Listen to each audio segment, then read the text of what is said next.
7h18 sur les ondes de Radio Mars. On enchaîne avec l'invité de Mars Attack. Aujourd'hui, il s'agit de Dr Abdelhakim Zalim. Il est chef de la division de la pharmacie au ministère de la Santé et également président de l'association marocaine des pharmaciens du secteur public. N'est-ce pas, Nadia? Tout à fait. Et donc, avec lui, on va parler aujourd'hui de la sixième journée nationale, justement organisée par l'association marocaine des pharmaciens du secteur public. Ça démarre dans quelques heures et il sera question lors de cette session des nouvelles dispositions en lien donc du secteur des pharmaciens et des pharmacies et du secteur public en lien avec le RAMED, donc l'aide médicale qui a été récemment instaurée. Comment ça va se passer? La relation donc de ces personnes qui vont avoir recours aux hôpitaux et aussi aux pharmacies. Donc on va voir tout ça avec le docteur Zalim, mais il sera également aussi question des essais cliniques à la lumière du texte de loi qui a été récemment voté. Voilà. Très bien, donc on écoute l'interview de Nadia Bencher et on se donne rendez-vous dans exactement 7 minutes et à partir de 7h30 bien évidemment, le journal des sports et on se donne donc rendez-vous tout à l'heure. Mars Attack, l'invité.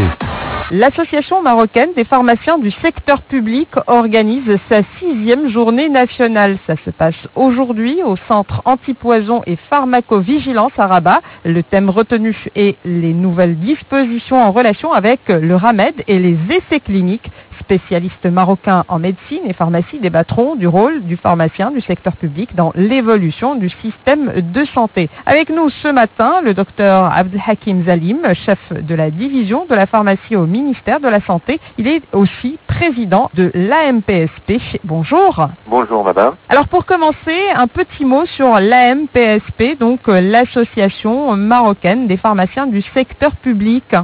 L'Association marocaine des pharmaciens du secteur public, c'est une association qui, ça fait plus que 8 ans qu'il a été créée. Le nombre actuellement des membres de cette association est dépassé 300 pharmaciens et ce sont tous des pharmaciens qui exercent au niveau du ministère de la Santé publique, soit au niveau central ou là au niveau périphérique, à savoir au niveau de l'administration centrale et dans presque tous les hôpitaux du Maroc. Et c'est une association qui a été créée dans l'esprit de créer un climat de concertation et d'échange d'idées et d'informations entre les pharmaciens qui exercent au sein du ministère de la Santé publique.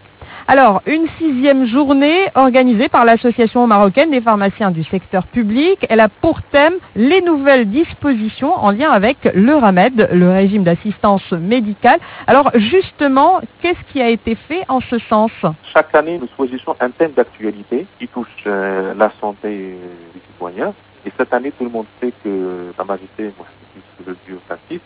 Et il est derrière ce grand projet qui est normalement un projet qui va révolutionner notre système de santé. Donc nous avons choisi ce thème-là pour débattre de tous les aspects qui sont en relation avec le sujet. Et spécialement, nous avons traité de tout ce qui va être en relation avec les médicaments et les dispositifs médicaux parce que ce sont des produits qui représentent le cœur du système. Et nous avons débattre de tous les aspects qui sont liés aux médicaments sur tous les temps pour améliorer l'accès aux médicaments à la population qui va être couverte par ce système-là. Donc nous avons avec nous certains experts en la matière, les pharmaciens qui exercent dans les hôpitaux qui sont directement en contact avec la population avec ces produits-là. Donc nous allons débattre et proposer pour la réussite de ce grand chantier quelles sont les mesures à prendre en matière de gestion rationnelle des médicaments, en matière d'utilisation rationnelle de ces produits-là pour un accès plus facile à ces médicaments. Et cet accès-là, on ne va pas se limiter à un accès aux produits, mais on va se limiter à un accès qui peut être sécurisé, donc avoir un système qui permet d'avoir des médicaments de qualité qui sont efficaces et qui sont utilisés d'une manière très rationnelle par cette population-là. La demande, on le sait, va s'accroître bien évidemment avec le système RAMED. Oui. Comment le ministère entend y faire face? Normalement, c'est un programme qui vient de démarrer. Le premier élément qu'on a, on sait que cette population représente 8 millions et demi de personnes. Donc, on sait que cette population, c'est une population qui a eu toujours un problème à l'accès aux soins.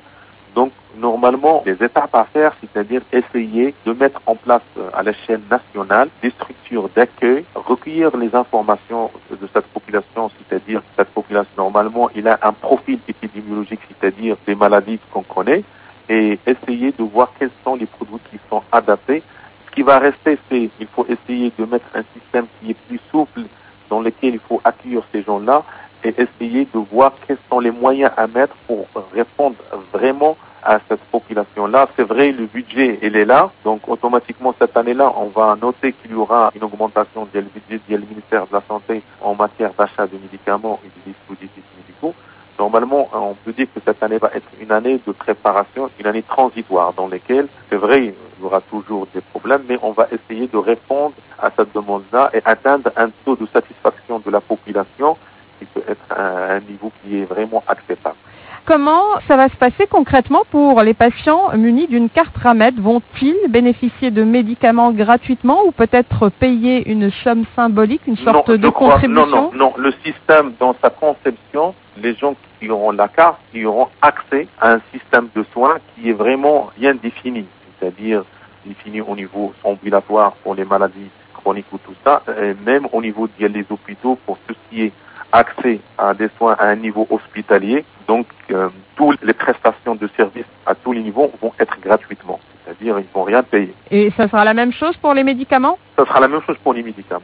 Normalement, ça sera la même chose pour les médicaments, ça sera la même chose pour les soins. Normalement, il y a un arrêté qui est défini quelles sont les prestations de services qui vont être gratuitement offertes à cette population-là. Alors maintenant, dans un tout autre registre, il sera question, lors de cette 6e journée nationale organisée par l'AMPSP, on parlera aussi des essais cliniques à la lumière de la nouvelle loi qui vient d'être publiée. Alors, quels seront les principaux axes qui seront abordés? Nous avons choisi un deuxième sujet qui est toujours un sujet d'actualité, un sujet qui est en relation avec le médicament qui normalement touche la population marocaine dans sa globalité. On va parler des essais cliniques parce que normalement les essais cliniques c'est un apport pour développer la recherche médicale, avoir accès à des médicaments d'innovation qui sont plus efficaces sur le plan thérapeutique que les médicaments qui existent et plus et présentent une meilleure sécurité d'utilisation.